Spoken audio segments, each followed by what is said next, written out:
Good morning, everyone. My name is Anthony Lim. I am a board-certified family physician. I am also an attorney licensed to practice in the state of California.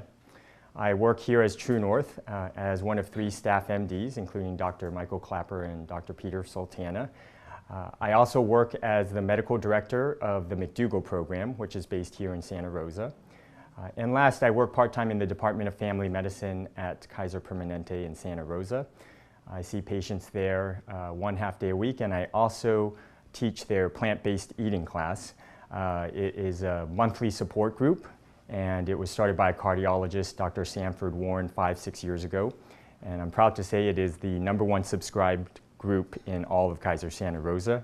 We have anywhere between 40 to 60 people come out on a monthly basis.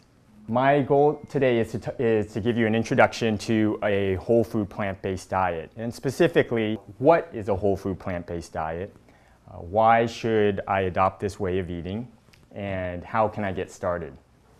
And before I dive into these questions, I wanted to explain why I am so passionate about this entire whole food plant-based movement, and why I can stand before you today and say that I truly believe 40 years from now I'm still going to be saying the same message.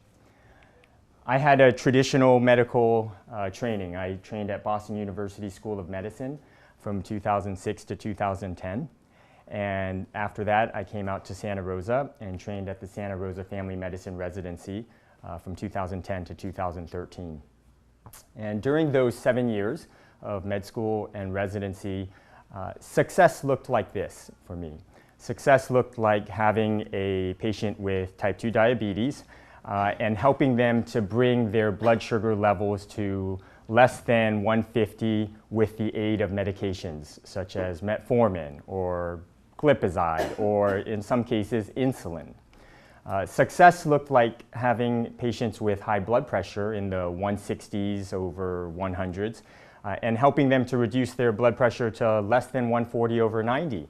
Again, typically with the aid of medications such as lisinopril or hydrochlorothiazide or chlorthalidone or amlodipine. Success looked like having patients with high cholesterol of over 200 and helping them to lower their total cholesterol levels to less than 200, oftentimes with the aid of medications such as Lipitor or Crestor or Simvastatin. Home runs during my training were when we would help overweight patients lose 5% of their body weight. So someone coming in at 300 pounds, okay? If we could help them lose 15 pounds, we would encourage them and say that this could improve your diabetes or improve your blood sugar levels and cholesterol. And those were rare, but when those happened, we celebrated. In contrast, since becoming a physician who practices whole food plant-based medicine and helping people to change their overall health simply by what they put at the end of the fork, I have witnessed nothing short of complete transformations. This is Robert Smith. He gave me permission to use his name and his picture and share his story. This was in 2014. He weighed 298 pounds. His blood pressure was in the 140s over 90s, and he was taking multiple medications: Zetia, Norvasc, Pristiq, albuterol. Zetia is a cholesterol medication. Norvasc is a very powerful blood pressure lowering medication. Pristiq is an antidepressant. Albuterol is for asthma. And at his activity level, he was sedentary. He said he would have too much pain in his joints, such as his knees, to walk very far at all. These pictures were taken at a wedding that he and his wife attended, and he told me that when he looked at these pictures, he had reached that point where he said, enough is enough. I can't continue on this way. And he went online and did some research and essentially learned about whole food plant-based diet and all the evidence in favor of it, and he decided to go ahead and try it. So this is him today. Wow. This is him 3 years later. Today, he is 173 pounds. His blood pressure is in the 110s over 70s, and this is off all medication. He is no longer on his cholesterol-lowering medication. He is no longer on his blood pressure-lowering medication. He is no longer on his antidepressant, so his mood has improved along with his overall health. And he no longer uses albuterol. I had to catch him. This picture is catching him before he was about to go for his morning 5-mile run. He went from completely sedentary to first thing he wakes up in the morning going for a 5-mile run. I chose Robert specifically because this is not 2 months, this is not 4 months, this is 3 years later. This is change that is sustainable and long-term. And if I had an interview of him and you could hear him, you can sense that this is a permanent life change for him. This is not a diet that he's going on and then going off. He is eating this way for the rest of his life. I took care of Robert Smith at True North just a few months ago. Well, let's look at a patient of mine from the McDougall Program. This is Josh Meyer. He describes himself as a Nebraska meat eater. Okay? These two pictures of him were taken at the November 2015 McDougall Employee Program. And let me explain a little bit about the employee program. So Dr. McDougall, who is a pioneer in the field of plant-based medicine and a mentor of mine who I'm extremely indebted and grateful to, he runs 10-day residential programs out of the Flamingo Hotel. People come from all around the world and they stay at the Flamingo Hotel for 10 days, and there they get medical care from Dr. McDougall and myself. They hear lectures from 8 a.m. to 5 p.m. And most importantly, they eat the food. They eat starch-based, plant-based meals, free of meat, animal products and oil. And Whole Foods, for the last over 5-6 years, has been sending employees of theirs from all around the nation to the McDougall Program. And the fact that they've been doing it for the last 5 to 6 years gives you a sense for how successful it's been. Well, CenturyLink, which is one of the largest telecommunications company in the United States, it's a S&P 500 company, and they're the third largest telecom company after Verizon and AT&T. They decided a couple years ago, in 2015, to send their first group of employees to the program. And Josh Meyer was one of these people. So this was their first program. And these two pictures were taken of him at the program. Okay, he's a Nebraska meat eater. At this time, he weighed over 300 pounds. He had that same moment that Robert Smith had after Halloween of 2015, where he said, I can't continue on this way. And the opportunity came up to come to the McDougall Program.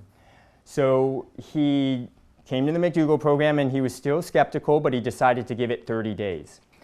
And then at the end of 30 days, he decided to give it another 30 days. And then at the end of 60 days, he decided to give it a year. And he sent an email with his story, and this is him 1 year later. Wow. November of 2016, so this is just 4 months ago. He is no longer a Nebraska meat eater. He is a Nebraska plant eater. And he feels better than he has ever felt before. I never once in my entire 7 years of medical school and residency training witnessed a total transformation like this. The closest I ever got was seeing patients who, after bariatric surgery, maybe 1 year after bariatric surgery, lost a considerable amount of weight and came off a lot of medications. The sad part of the bariatric surgery story is that I've now seen many patients who are 4 or 5 years out from bariatric surgery and have not only put back on their original weight but are heavier, okay? Not to mention the complications that I have seen from many patients who have had bariatric surgery. So with that as sort of a segue, let's learn about what exactly is a whole food plant-based diet. Anyone know who this is? Michael Pollan. Michael Pollan, he's an author, he's a journalist, he's a food activist. He wrote this book back in 2008, In Defense of Food, an Eater's Manifesto. And he is most famous for 7 words. So first, eat food. Eat food that your grandma would recognize. So Go-Gurts, right? Go-Gurts is not a food that your grandmother would recognize. You want foods as natural and minimally processed as possible. Not too much, right? In the United States, we tend to overeat. We tend to eat till we're stuffed. to the point that we have to loosen our belt buckle and unbutton our pants. So you want to eat till you're satiated but not stuffed.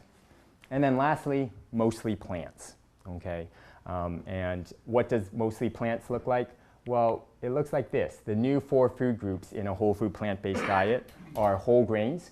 So amaranth, buckwheat, barley, oats, rye, teff, which is a whole grain from Ethiopia used to make the inera bread.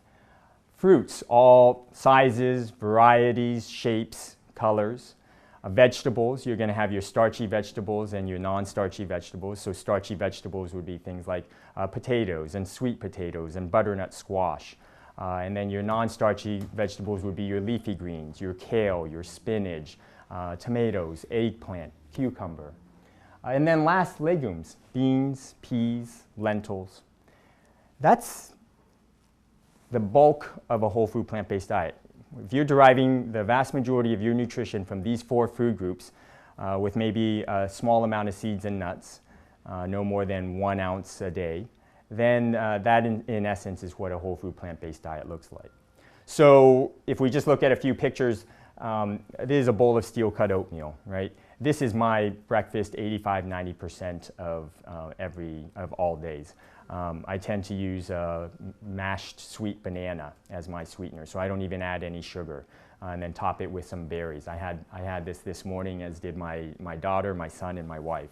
Dr. McDougall, I'm in the midst of the March 2017 program right now, and just the other day we had the McDougall pizza. Okay, and basically it's a whole wheat crust, no oil added, topped with all sorts of vegetables.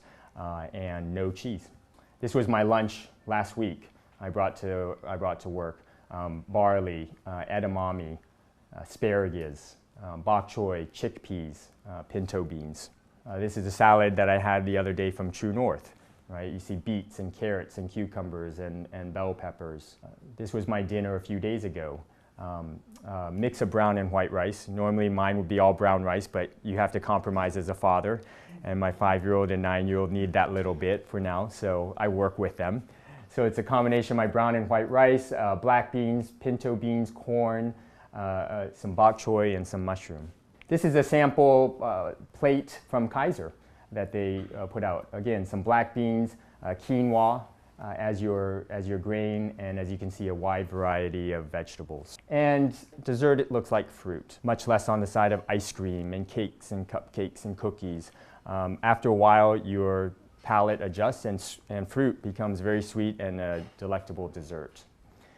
So the question that I oftentimes get asked is this: what's the difference between a whole food plant-based diet and a vegetarian or vegan diet? Is whole food plant-based just a really long-winded fancy way of saying vegan or vegetarian? And the answer is they are very different, and I thought I would share some pictures to really highlight just how different they can be. So if I was vegan, right, I could theoretically eat this in the course of a day and still call myself vegan. I could start off my day with Wonder White bread, and I can't believe it's not butter. And I could have 4 slices of that lathered with I can't believe it's not butter, and that is a vegan breakfast. Now, of course, that has almost no fiber, so I would probably be starving by 10 a.m. in the morning. And so I'm going to reach for my vegan snack. And what better vegan snack than Oreos, right?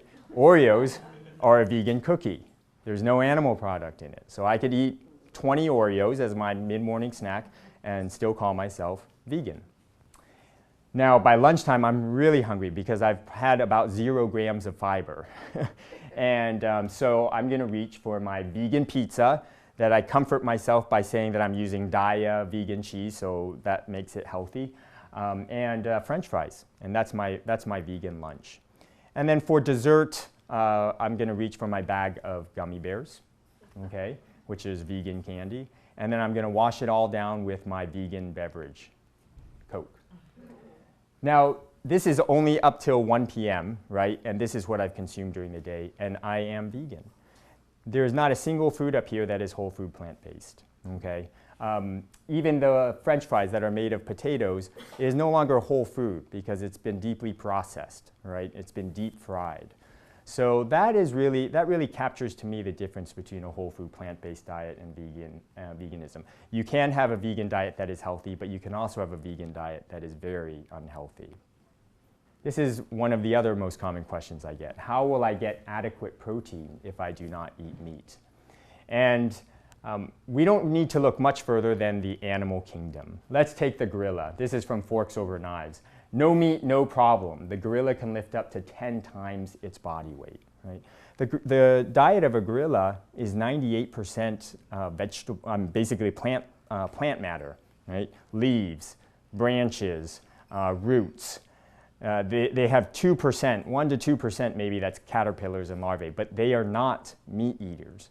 And no one has ever looked at a gorilla and said that a gorilla suffers from protein deficiency. And if we look at other examples within the animal kingdom, right, the elephant, the bison or buffalo, horse, you don't look at these animals and say that they are suffering from protein deficiency. In fact, in my entire medical career, I've never seen someone in the United States that suffers from protein deficiency. It's just not something that we see. This is Frank Medrano. He is a bodybuilder, a calisthenic expert. And this is him today, and he has all sorts of videos that you can go online and look at of just these insane demonstrations of muscle strength and control. And you would not look at Frank Medrano and say that he suffers from protein deficiency. This is what he said about his diet. I thought I was healthy and strong before, but after adopting a plant-based diet, I started to feel energetic and I was having quicker recovery after training. The bottom line is you will get adequate protein on a whole food plant-based diet. The most recent example that I wanted to share is Tom Brady. He's a 5-time Super Bowl champion now. I just learned recently that Tom Brady eats a whole food plant-based diet. This is him pictured with his wife Giselle. And as he describes what they eat 80% of their diet comes from those 4 food groups that we just talked about: fruits, vegetables, whole grains, and legumes. And here you see Giselle pictured with a bowl of soup with broccoli and potatoes. This is a picture of their daughter Vivian slurping down a green smoothie. Okay, so I think you all have a good intuitive sense for what is a whole food plant-based diet, right? Eat food, not too much, mostly plants, from the 4 main new food groups: fruits, vegetables, legumes, and grains. So this raises the question, why? Well, why should I go ahead and adopt this way of eating? The fact is, if America was healthy, if we were doing well as a nation, then there wouldn't be much need to discuss a plant-based diet. It would mean that whatever we were doing currently was working, but it's not. 2/3. So 2/3 of the United States is overweight or obese. Over 1/3 is obese. And despite the fact that we spend over $40 billion per year on dieting and diet-related products, 95% of us regain that weight within 1 to 5 years. All right, so clearly what we're doing in terms of dieting is not working. 50% of adults in the US either have prediabetes or diabetes, okay? And that has just continued to grow over the years. 1 out of every 2. 52 seconds. Every 52 seconds, an adult in the United States dies from heart disease, okay? This statistic keeps me up at night. I can't get over this, whether it's a stroke, whether it's a heart attack. The total in a year is 610,000. In the course of this 1-hour presentation, 70 adults in the United States will have died from heart disease. And when we look at why this is the case, we don't have to look very far, right? On every street corner we have fast food: McDonald's, Taco Bell, Burger King, Pizza Hut. You check out of every aisle and you're met with a whole array of different types of candy. I was shopping at Best Buy the other day for electronics, right? And what am I met by is just a huge row of candy to buy on my way out. And I actually took a picture. I was at the Sonoma County Fair last summer, and I couldn't quite believe my eyes. See, now we've reached the point where a hamburger between 2 buns is no longer decadent enough. So we need to sandwich it between 2 Krispy Kreme donuts. This says, home of the Krispy Kreme burger, get it here. I had never seen this before, right? And, you know, the fact that we've had 2 Krispy Kreme donuts, that doesn't quite count as dessert because there was a burger in between it. So you don't have to go far, you just go to the next stand and you can get your dessert of deep fried Snickers or deep fried Oreos or marshmallow pops, right? Because an Oreo and a Snickers bar is just not quite enough for dessert. We need to deep fry it to really bring it home.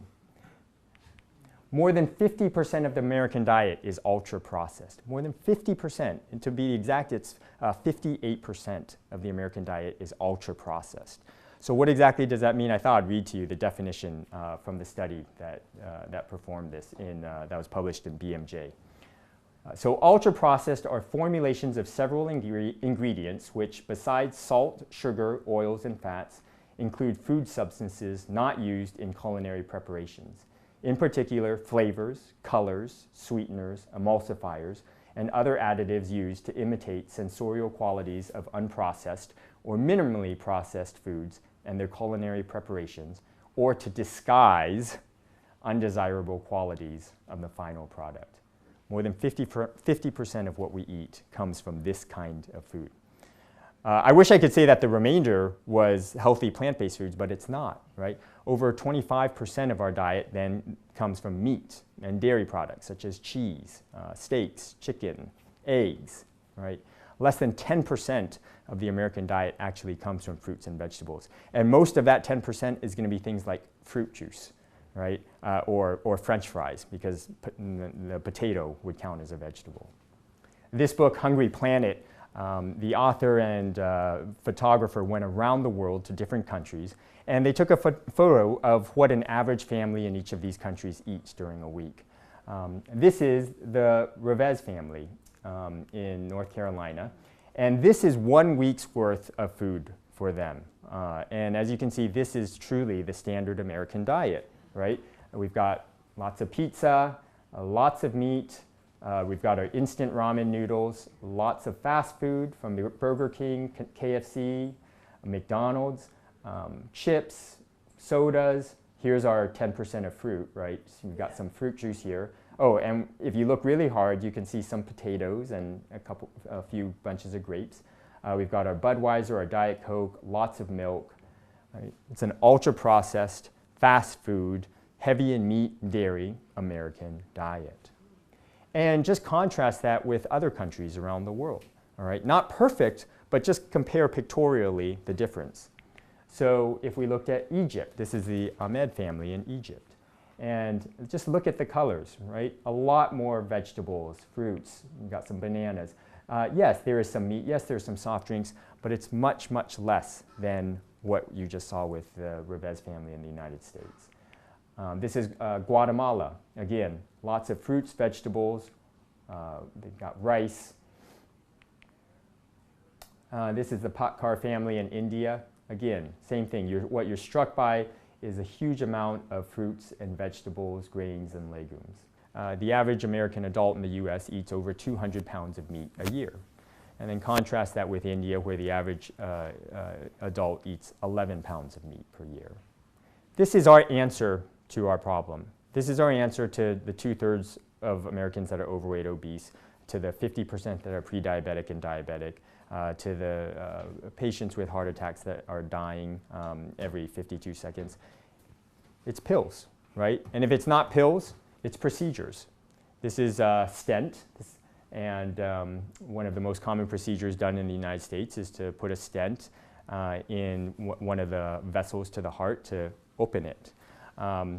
Studies have shown that stents for chronic coronary artery disease does nothing to extend the lifespan. So it is purely a Band-Aid. And if not stent, then we'll take it a step further and we'll do a coronary artery bypass graft surgery. We take a vein from the leg and use it to get around the arterial blockage in the heart. All right, we'll have to crack open the chest, do the surgery, and then sew it back together. So in this context comes a whole food plant-based diet. There is another way. And we could spend 8 hours, 16 hours, a whole week talking about the health benefits of a plant-based diet. There is literature dating back to the 1920s showing the benefits of a plant-based diet, but here's just a few. Healthier weight, improved cholesterol, blood pressure, blood sugar, ultimately equating to less medication. Prevention and reversal of heart disease and diabetes, and I'll have more to say on that in a minute. May slow the progression of certain types of cancer, such as colon cancer, prostate cancer, breast cancer. And then last, improve symptoms from chronic illnesses such as gout, rheumatoid arthritis, inflammatory bowel disease, and multiple sclerosis. And I thought I'd give you just a brief case study that was recently published. This was a nutrition update for physicians on plant-based diet. This came out in the Kaiser Permanente Journal, all right, and was written by a number of doctors in Southern California. And they presented an actual case study of theirs. So, excuse the acronyms, but I'll explain. So it was a 63-year-old male with high blood pressure, hypertension, hyperlipidemia, so high cholesterol, who came in with fatigue, nausea, and muscle cramps, okay? This was an actual patient who came to Kaiser Southern California. He was on these 4 medications: lisinopril, 40 milligrams daily, hydrochlorothiazide, 50 milligrams daily, amlodipine, which is a powerful blood pressure medication, 5 milligrams, and torvastatin, which is a very powerful cholesterol-lowering medication, 20 milligrams. At the doctor's office, he got a random blood glucose level, and it came back at 524. And just to give you a sense for how high that is, the cutoff for a random blood glucose level for a diagnosis of diabetes is 200. Okay, so this was off the charts. This was his new diagnosis of diabetes. Hemoglobin A1C came back 11.1%. Hemoglobin A1C is an average of your blood sugar for the last 2 to 3 months. It's yet another way that we diagnose diabetes. The cutoff for diagnosis of diabetes by hemoglobin A1C is 6.5%, and here he was at 11.1%. So this represents very poorly controlled diabetes, and this was his new diagnosis. His total cholesterol came back 283, despite the fact that he was on atorvastatin or Lipitor, which is one of the most powerful cholesterol-lowering medications. His blood pressure was 132/66. Not bad, but again, he was on 2 blood pressure medications, hydrochlorothiazide and lisinopril, right? This is what I mentioned earlier. That's an example of successful control of blood pressure. And then his BMI, his body mass index, was 25. 25, less than 25 is considered normal weight.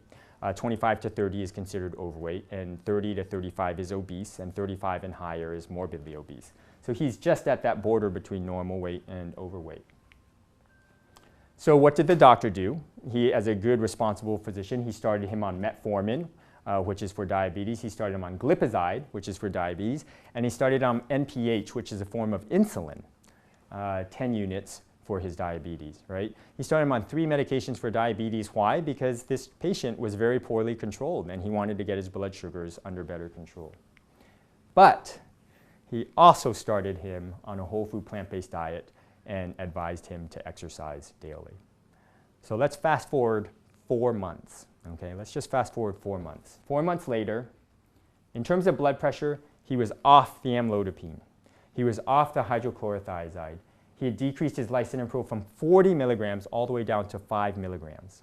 And despite that, his blood pressure was lower than when he first came in, 132/66 down to 125/60. In terms of his diabetes, right? Remember, he came in poorly controlled. He stopped the glipizide. He completely came off the insulin. And his A1C went from 11.1% down to 6.3%. His new A1C did not even meet criteria for diagnosis of diabetes. In essence, in 4 months, he had reversed his diabetes and had come off of insulin and had come off of glipizide. All he was left on was metformin. And then finally, in terms of his cholesterol, he did stay on the Lipitor, but he dropped his cholesterol from 283 down to 138. All right.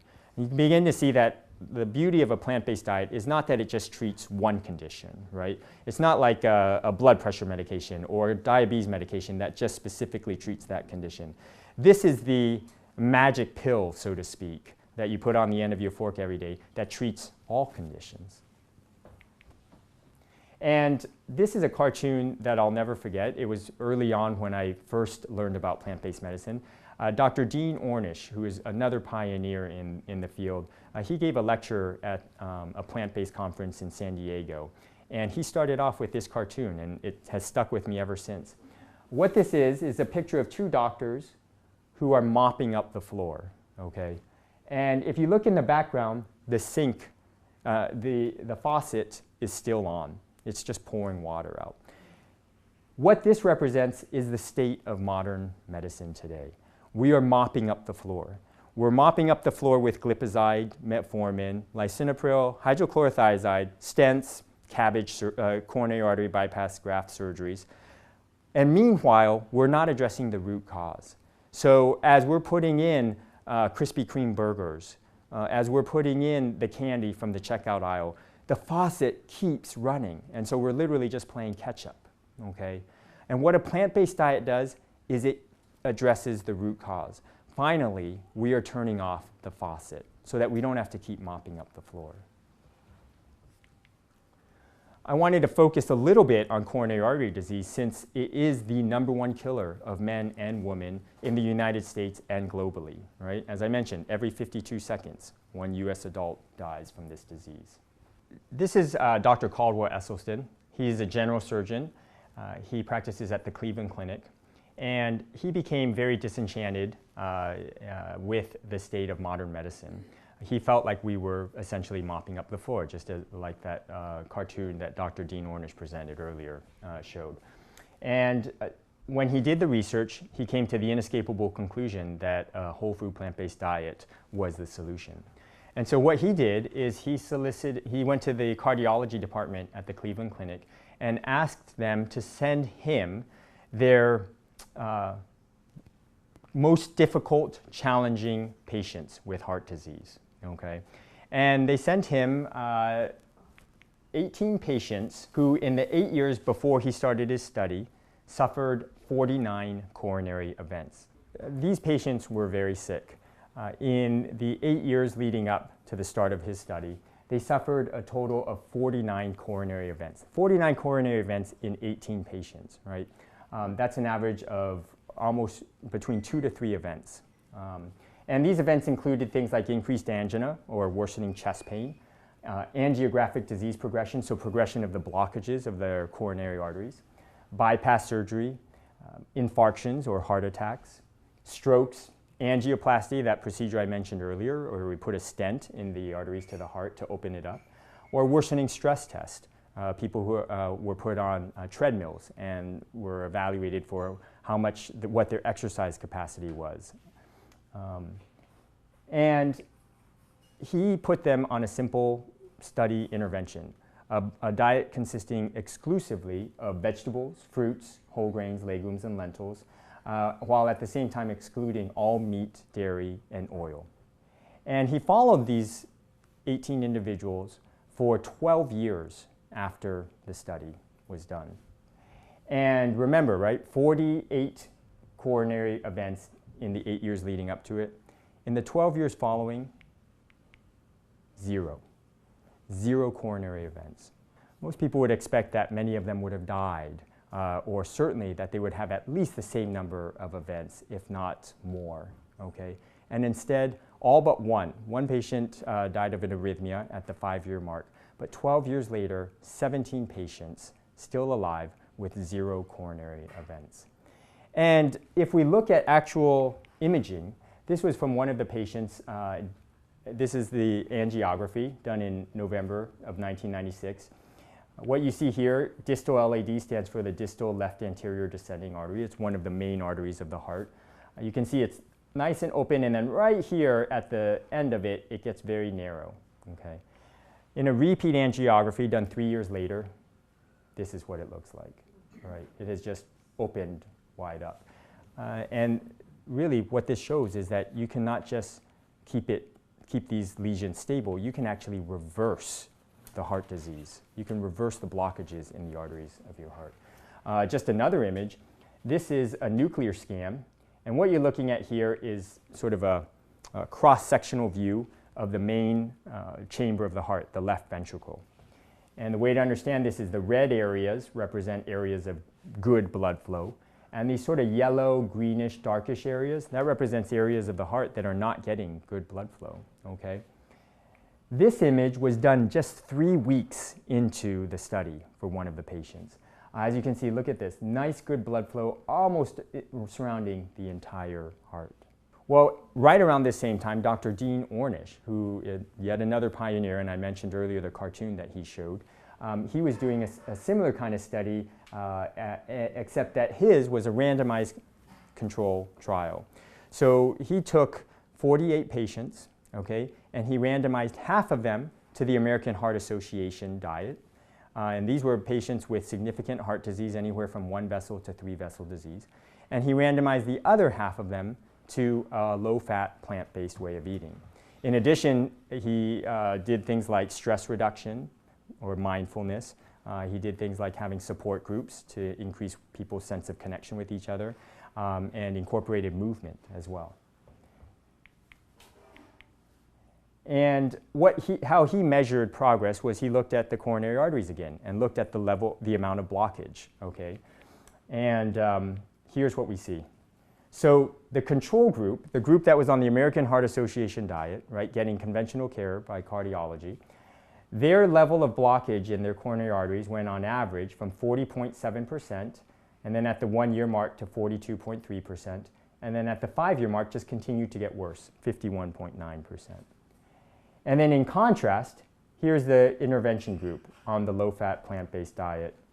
41.3%, they actually started off worse, right, with a greater degree of blockage than the control group. 1 year later, down to 38.5%, and then 5 years later, continued to go down to 37.3%. So again, what we see here is not just stabilization, but actual reversal of heart disease. Furthermore, there was a 91% decrease in the frequency and severity of angina or chest pain attacks in the intervention group on the low-fat plant-based diet. And in contrast, there was a 165% increase at the 1-year mark in the frequency and severity of angina attacks in the control group on the American Heart Association diet getting conventional cardiology care.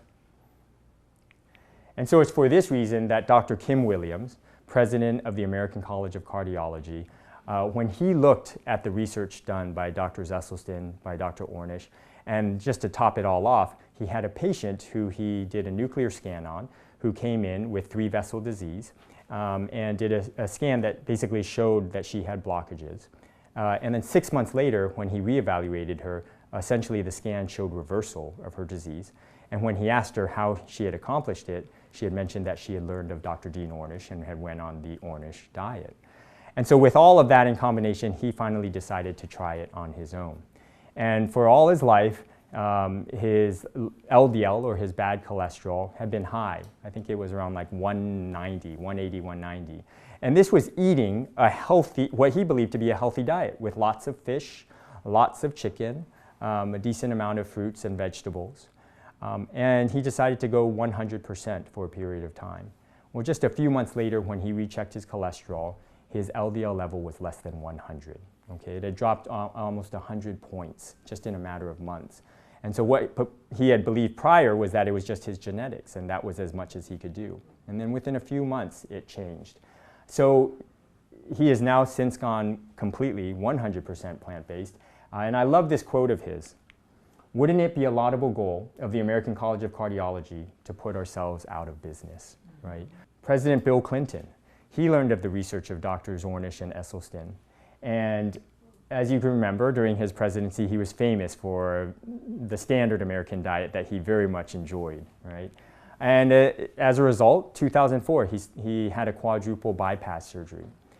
And just 6 years later, when he was walking around New York, he experienced chest pain and was rushed to the hospital and had 2 stents placed. And so he reached that moment where he said, enough is enough, I can't continue and keep doing it this way. This is him now, 2015, just a couple years ago, right? He's over 20 pounds lighter. He adopted a whole food plant-based diet, and here he is showing off his lunch to the reporters.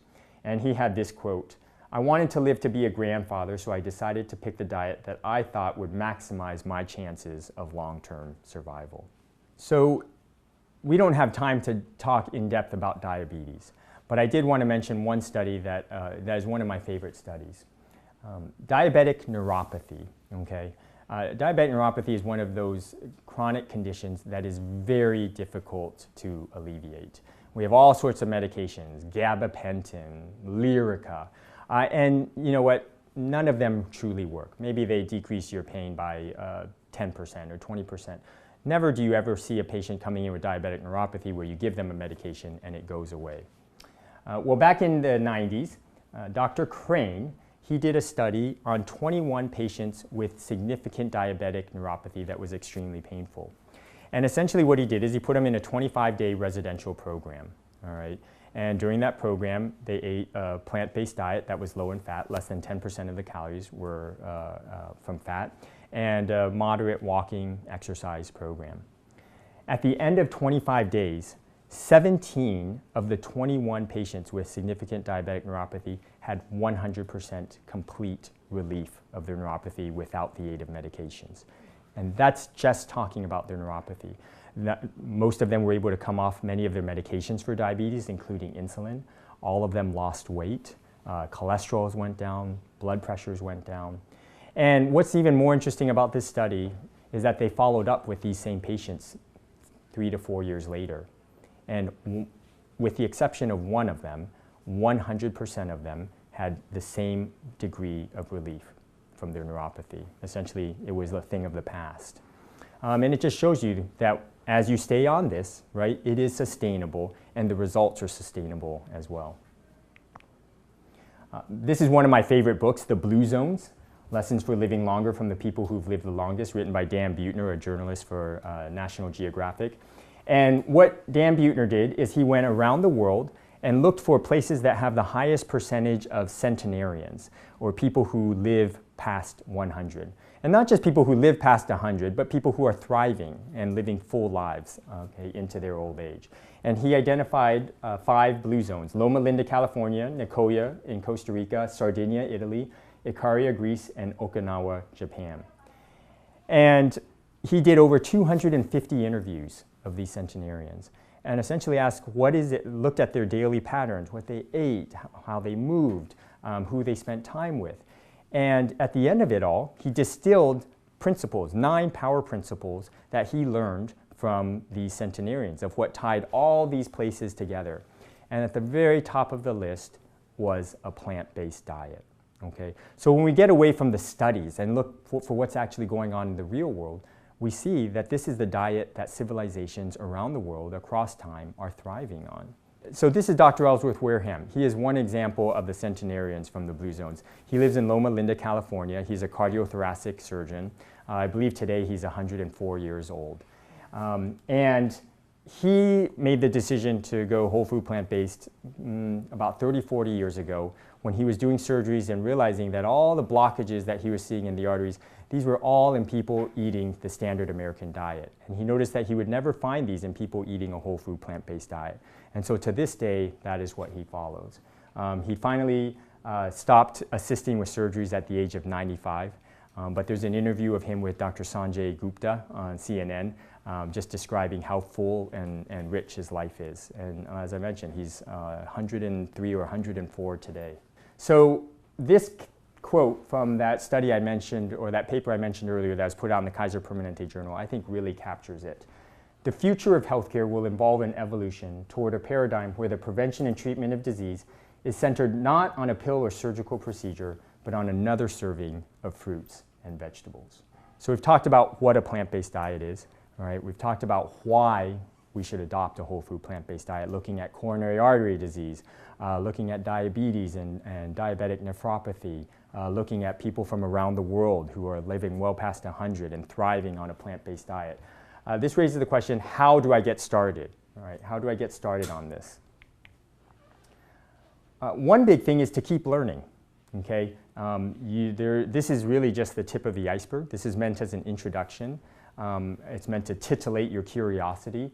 But there is so much material out there. The Starch Solution, written by my mentor, Dr. John McDougall, is a great book for learning more and seeing the benefits of starches and beans and potatoes and legumes and introducing those into your diet.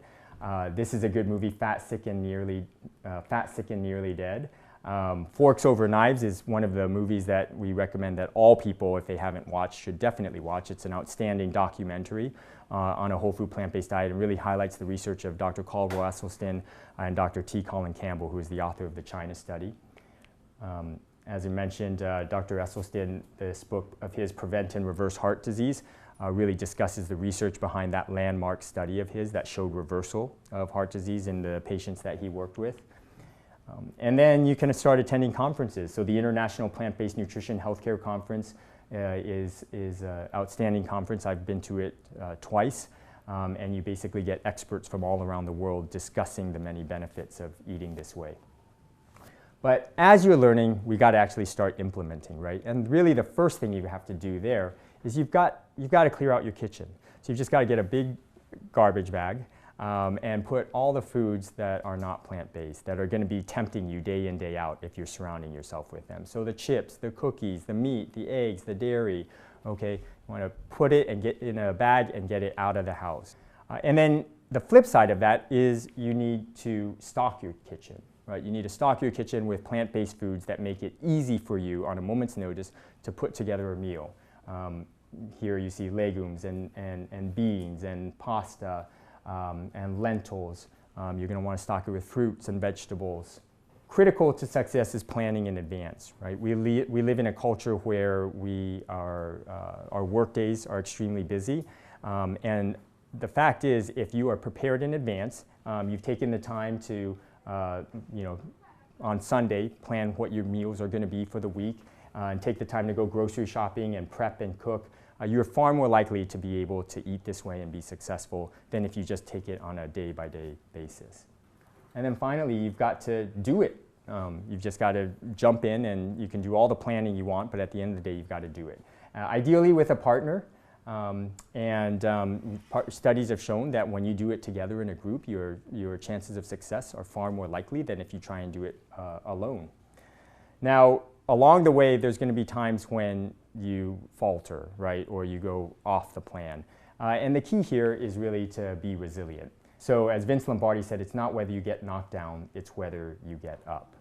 And if you end up eating something that is part of the standard American diet one day, then as Dr. Ornish would say, then the next day you eat healthier, okay? And you don't just continue to eat in an unhealthy manner. When I think of resilience, I think of Jason and Sarah Ramos.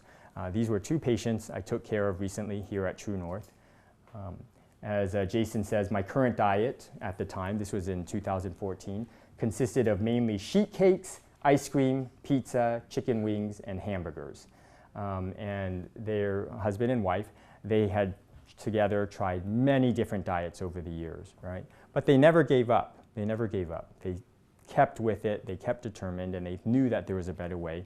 And eventually they learned about a whole food plant-based diet. So they've been on it, I believe, since 2014, 2015, and this is them today. Again, just another complete transformation. And I took care of them for over 4 weeks here at True North. If you could have seen the size of their plates in terms of the amount of food that they consumed, you would be shocked. And that's the beauty of this way of eating. I have never once ever told a patient that they need to count calories. This is not a caloric restriction or portion control kind of way of eating. If you put the right foods into your body, you basically eat as much as you want until you're satiated, okay? And despite eating as much as you want, this is the results. Within two to 3 years, right? They have essentially gone from a morbidly obese category to a normal weight. So to recap, we are not doing well as a nation in terms of health. Medications, procedures, and surgeries are not the answer. This is really simply mopping up the floor. And in order to turn off the faucet, we must adopt a whole food plant-based diet based primarily on whole or minimally processed fruits, vegetables, grains, and legumes. A whole food plant-based diet has the potential to not just prevent, okay, but actually reverse. That's the beauty of it. Reverse chronic illnesses such as heart disease and diabetes. In terms of next steps, continued learning is critical, and adopting a whole food plant-based lifestyle ourselves and trying it out. Hippocrates, the father of modern medicine, right, over 2,000 years ago, really had it right. And somehow along the way, we got derailed and failed to listen to his wisdom. Let food be thy medicine, and medicine be thy food. Now, I want to end with one final personal note. So, a lot of times, patients will say to me, you know, it's easy for you to say, you've probably eaten this way your whole life. You know, you probably grew up eating whole food plant-based, and you don't know what it's like coming from the standard American diet and trying to eat this way. And that's when I laugh and say, oh, if only you knew. All the way up through the end of 5th grade, I was the most overweight kid in my grade. I remember it like it was yesterday, being in gym and PE and waiting until everyone in the locker room had finished changing before I changed, because I didn't want them to see me without my shirt on. I remember just absolutely being petrified of getting an invitation to a party and it being a swim party, right? And the times I did go to a swim party, I would jump in with my shirt on. And my friends would say, why are you jumping in with your shirt on? And I would say, well, because I'm cold, right? And I didn't get this way by accident, right? I very much enjoyed and partook in the standard American diet.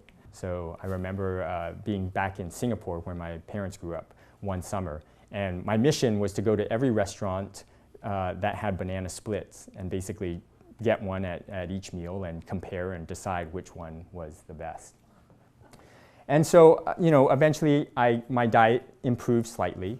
But I will say that along the way, I have had missteps. So, you know, in the 80s, there was the whole fat-free craze. And in the fat-free paradigm, you could eat as much food as you want as long as it was fat-free.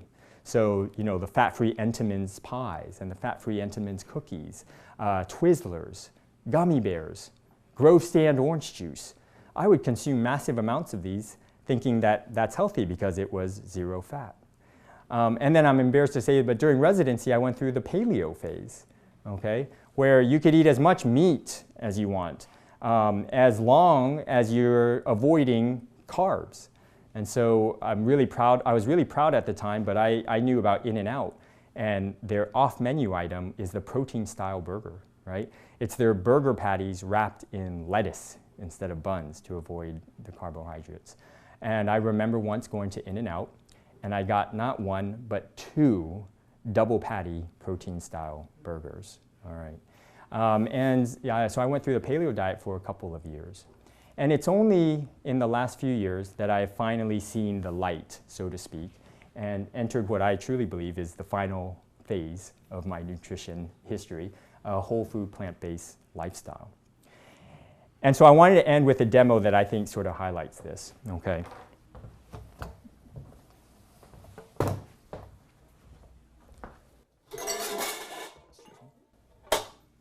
Now this was a demonstration that I saw many years ago from a motivational speaker named Darren Hardy. And he was talking about this in reference to the pernicious influence of the news and television. And I've adapted this demonstration that he's done because it really struck me and sort of modified it to what I believe adopting a whole food plant-based diet represents, okay? So imagine this cup was me in my childhood, right? And eating corn dogs and Orange Julius and Wendy's Frosties, croissants, corned beef hash from Price Club, watching television, essentially just, right, filled with the standard American diet, and then even later, moving to the fat-free phase and the paleo, okay? And then I just want to show what I believe the power of a whole food plant-based diet is capable of, all right? It won't happen immediately, but day by day, as you put fruits of various colors, varieties, sizes, vegetables, starchy, non-starchy, legumes, beans, peas, lentils, whole grains, amaranth, buckwheat, barley, you're just cleansing from the inside out. People who have diabetes are reversing their diabetes. People who have high blood pressure are not just lowering their blood pressure with medications, but they're actually able to lower their blood pressure and come off their medications. And you're actually able to reverse whatever damage that you've done and accumulated over the years. And then at the end, what you're left with is a pure, clean glass of water.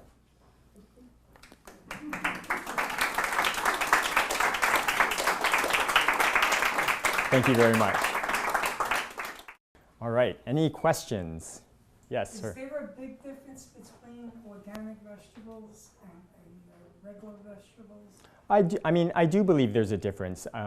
Certainly organic vegetables that are free of pesticides and GMOs, I think that is the healthier option. But what we want to, what I want to emphasize is that we don't want that to stand in the way of someone adopting a whole food plant-based way of eating. So better to, if they can't afford it, to get conventional vegetables than to let that be a barrier to them adopting this way. Now, on the other hand, if it is within your budget, I can't think of a better thing to spend your money on than what you're putting inside your body. So if it's within your budget to afford organic, then I do think that's better.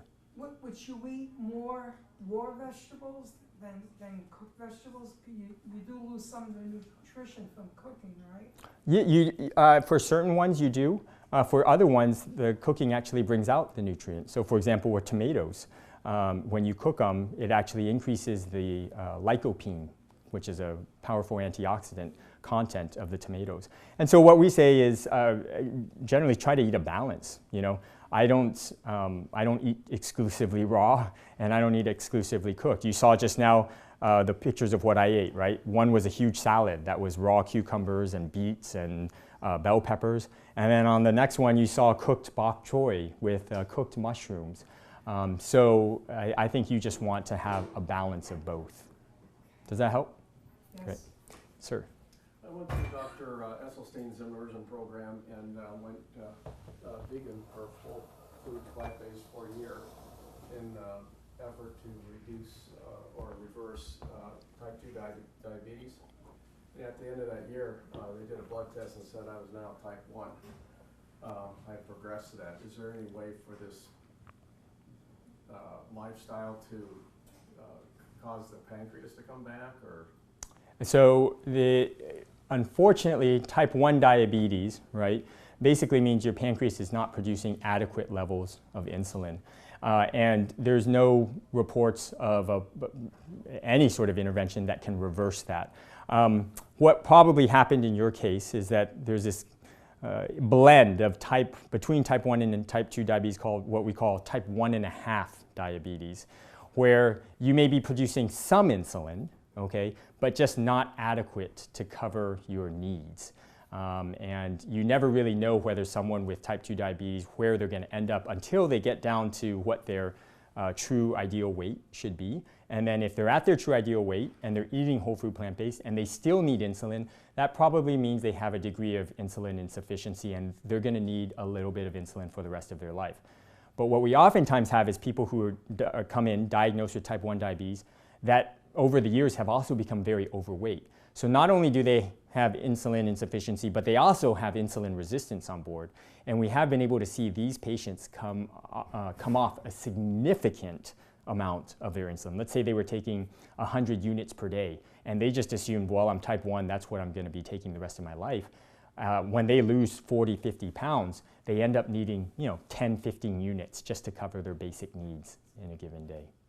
Generally for my type 1 diabetic patients, I don't want them to count calories, but what I do want them to do is generally get in a very regular eating pattern. That they just know, for breakfast, I'm going to eat a bowl of oatmeal that's this size, and for lunch, I'm having my salad with my legumes, and so you basically know what you need to cover your general day-to-day, and then you don't have to vary much beyond that unless you have there's some extenuating circumstance and you ate differently.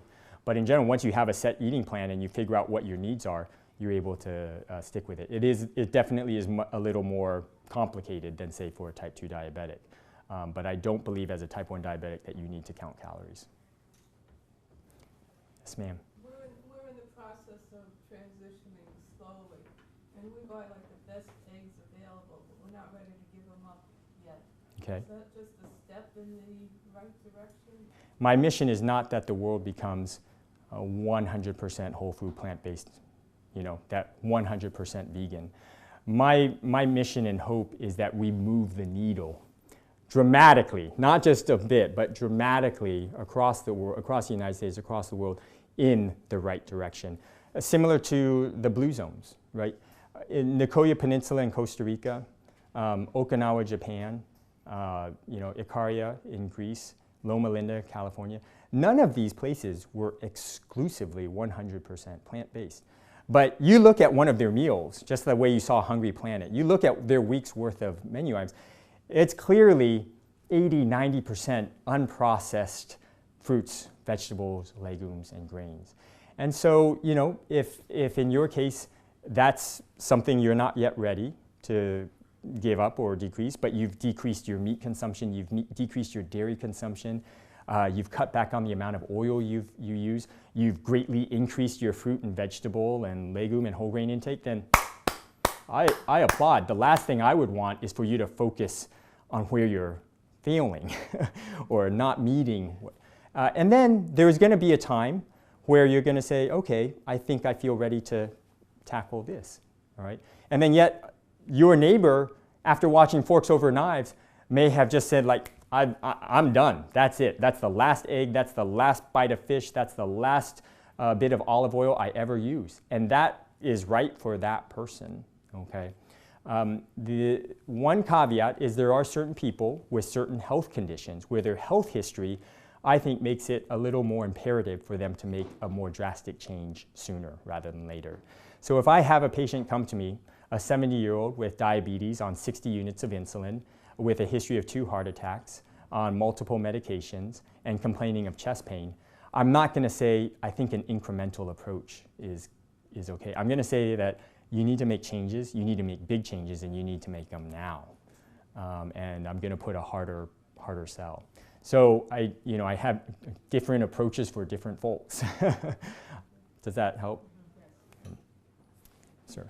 This is an observation, maybe more than a question, but as a former lobbyist, I find it curious that now that healthcare is back on the political table big time, and hopefully some of you can correct me if I'm wrong, but I haven't read about or any serious discussion of putting health, what's really causing the explosion of costs in the healthcare system. In other words, this is completely off the table. It's completely off the table. Why.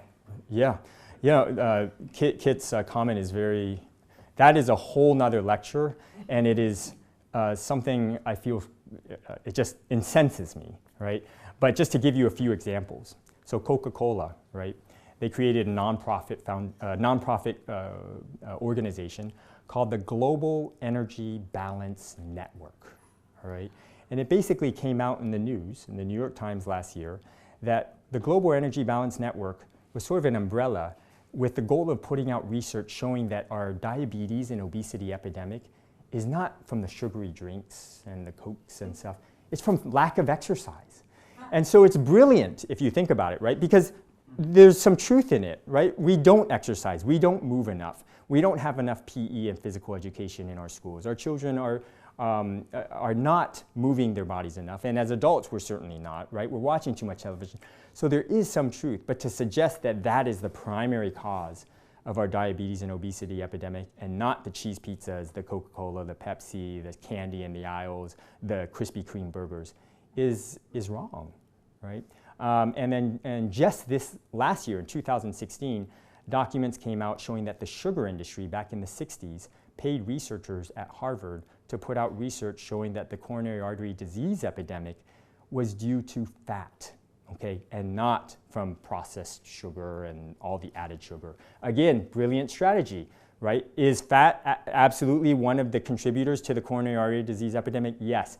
But to suggest that the sugar has nothing to do with it is wrong. And thus the flourishing and boom during the 80s of the whole fat-free craze, right? And people kind of getting in their minds that I can eat as many Entenmann's pies as I want because the problem is the fat, not the sugar, all right? And so industry has a huge incentive. The meat industry, the dairy industry, the processed food industry, they have a huge incentive to not share this information with the rest of the world.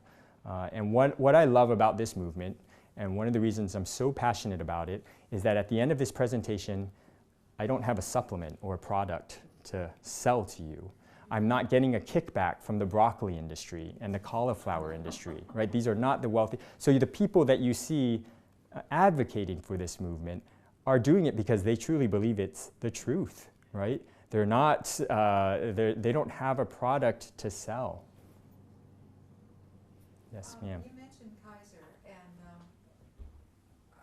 are the physicians there coming on board with the plant-based diet? And if so, what kind of information or education are they getting to pass on to their patients? Oh, these are such great questions. I feel like you guys were given cards. So Kaiser, I want to share a little story that to me gets me very excited. So you saw earlier I talked about that International Plant-Based Nutrition Conference, right? That is in its 4th or 5th year running now. The very first year that they did it, 4 people from Kaiser came, okay? And Kaiser is the largest managed care organization in the United States with over 10 million members. 4 people came. The second year, the year that I first came, okay, which was back in 2014, they had over 40 people come to that conference, so a 10-fold increase, all right? The very next year, 2015, I attended again. They had almost 100 people come. And I remember there were so many of us that they actually reserved a room for us all to meet each other and have dinner. And at my table, I'll never forget, it was a round table, and there was a general surgeon, there was a nephrologist, which is a kidney doctor, there was an internist, there was a pulmonologist or a trauma intensive care unit physician, and there was 2 or 3 other specialties represented. So what you saw is multi-specialty interest in what we're talking about here. And not to mention multidisciplinary. There was nutritionists, registered dietitians, social workers, nurses, and physicians. And this last year, I heard that there was over 100 people. So we've gone from 4 in a matter of a few years to over 100. In terms of what they're doing to disseminate, well, we're publishing a lot now in the journals. Since that article came out, the nutritional update for physicians, 2 or 3 more articles have come out in Kaiser Permanente on a plant-based diet. I am right in the midst of launching Kaiser Santa Rosa's first 21-day plant challenge for medical staff, so nurses, medical assistants, doctors. We bought, so Melanie Larson, who's a nutritionist, and we co-lead the plant-based group, and so we've been sort of heading this up. And on the kickoff event, we bought enough to feed 40 people, which would be a big turnout for something like this, right? This is in the middle of a busy workday. We had over 100 people come. It was standing room only. And as of today, we have over 250 people signed up for this 21-day challenge. Now, this is 250 staff, right? So physicians, medical, these are the people on the front lines who are caring for the 10 million members at Kaiser. Imagine if they change the way they think and come to believe that this is truly the best medicine and the impact that they're going to have on the tens of hundreds of thousands of patients that they see year after year. So we've got the plant-based challenge that's been rolled out across centers. We've got the conferences and the increase in attendance. And then last, we have an email group.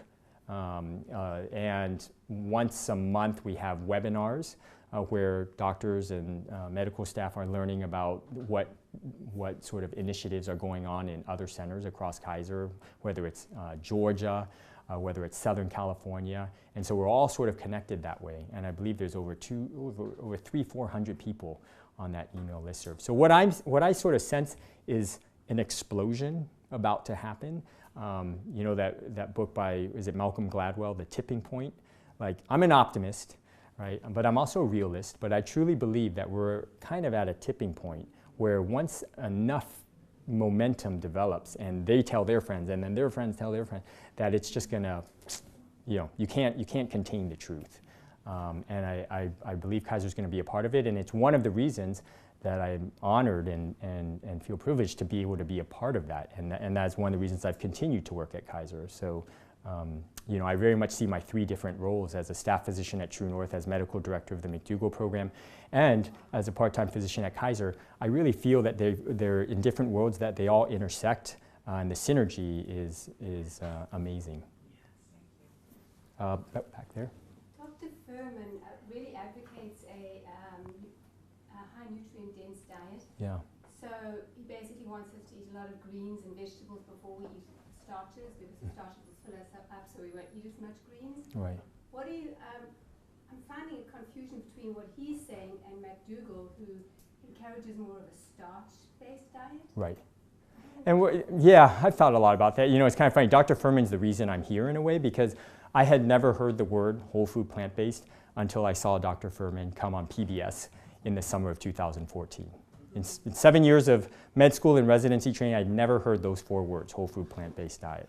And when he mentioned them and he made these totally outrageous claims about what a whole food plant-based diet could do to not just prevent but reverse chronic illness, I said, come on. But it titillated my curiosity enough that I read his book, Eat to Live. And then once I read his book, I'm like, whoa, I wasn't aware that there was all this research behind it. And then I watched Forks Over Knives, and then around 2 a.m. that night, I watched Fat, Sick, and Nearly Dead. And by 4 a.m., I was a convert. I was like, hallelujah, I've seen the light, And, I would describe, what was really just a flame at that time really has just, it's an all-out bonfire. I mean, I am so fired up about this, I can't even contain my excitement. So he's the reason that I'm here. I first learned about it through his thing on PBS. And then now I'm medical director of the McDougall Program, right? And so the first thing I want to say is there's far more similar about the 2 of them than there is different. And so we could spend a long time focusing on the little differences here and there. But at the end of the day, we're all part of the same team, and we're all promoting a way of eating that's predominantly based on those 4 food groups. Now that said, what Dr. McDougall's main emphasis is he does not want people to be afraid of starches.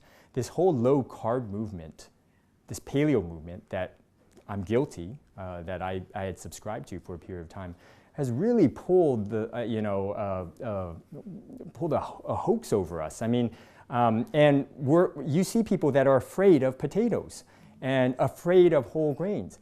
Now, carbs can be evil, right? I mean, if you have processed carbs in the form of Wonder White bread and hot tamales and things like that, these ultra-processed carbs, or breakfast cereals like Trix and honey bunches, I mean, that is not healthy carbs. But when we're talking about the grains that have sustained civilizations over time, Dr. McDougall likes to talk about the Roman gladiators, and they were called the barley men because their diet consisted primarily of barley. Or the Okinawan diet, right, which is 90 to 95% taro or sweet potato. To suggest that those are unhealthy for you and are going to make you fat and sick is really doing a disservice. And so he doesn't want us to be afraid of starches, and he believes, and I believe, that you need those starches to truly feel satiated, okay? At the same time, you just look pictorially at what I showed you. These fruits and vegetables of all different colors and sizes, each of them brings different antioxidant benefits in the skin. I mean, the lycopene from tomatoes, right, in that beautiful red color, or the beta carotene in the carrots and the sweet potato. You want those as well. And so I'm a huge advocate of people incorporating fruits and vegetables of all varieties into their diet. And so, I like, Jeff Novick, another pioneer in the field, and someone who I dearly value his friendship and the fact that he's been such a good mentor to me. His plate, if you look at his plate, we went out to dinner the other night, it was like clockwork. He had his starch, it was like about a third of his plate. He had his legumes, so his beans, peas, lentils, that was about a third of his plate. And then he had vegetables, He had leafy greens and starchy vegetables, that was another third of his plate. And there was a balance between all of them. And I think that's the main point that I would want to come to communicate to people. Yeah. We'll take one, or last two, and then we'll call it. Yes. Actually, sorry, top, and then we'll. I understand that cooking has advantages, but different types of cooking. So is baking things bad for you, or is it the temperature at which you bake them? No, I think baking's a great way because usually you can bake that and not use oil. I mean, we have Katie May and Kathy Fisher do a lot of demonstrations, and a lot of their demos, or Chef AJ, a lot of their demonstrations involve baking. The kind of methods that you want to avoid are, deep frying or sautéing in heavy amounts of oil, or even barbecuing and grilling, where you can get that charred effect, which carries its own carcinogens. Those are the ones you want to avoid. But steaming, boiling, baking, all things that don't involve oil are great and healthy ways, and you just want to avoid overdoing it. And then you want to incorporate some raw as well. Combination of raw and cooked is the way to go. Sir, last one. I didn't think I was going to give up meat, but you made such a big impact with your lecture, and you come across very humane, like you really give a damn. I do give a damn. I really do. It really touched me. It really woke me up. Okay, I just want to give you a compliment. Thank you so much. Thank you.